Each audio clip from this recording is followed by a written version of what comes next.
Kegiatan mendongeng atau cerita rakyat yang identik dengan pesan moral dan makna kehidupan selama ini hanya bisa dilakukan para orang tua ataupun para guru kepada anak dan murid di sekolah.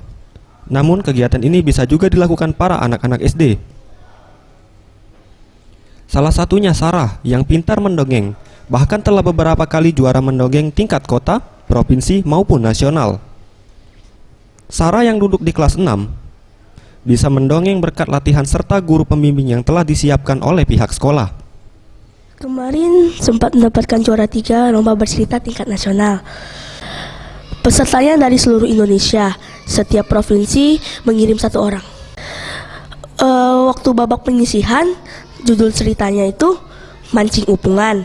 Waktu babak final, judul ceritanya Usang Rimau Meranjat.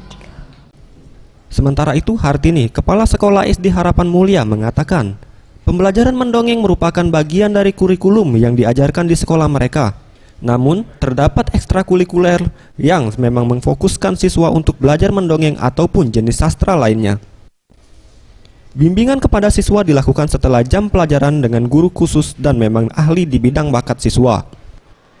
Untuk belajar mendongeng itu kita berikan dalam pelajaran bahasa Indonesia. Dan siswa yang bisa menjuarai ini tidak harus masuk ke ekskul atau kegiatan teater, tapi kalau memang siswa itu berbakat, kita bimbing setelah jam pelajaran.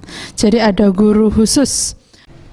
Ia berharap melalui mendongeng ini, siswa di sekolahnya dapat menjadi gemar membaca, mulai dari naskah dongeng hingga buku-buku ilmu pengetahuan.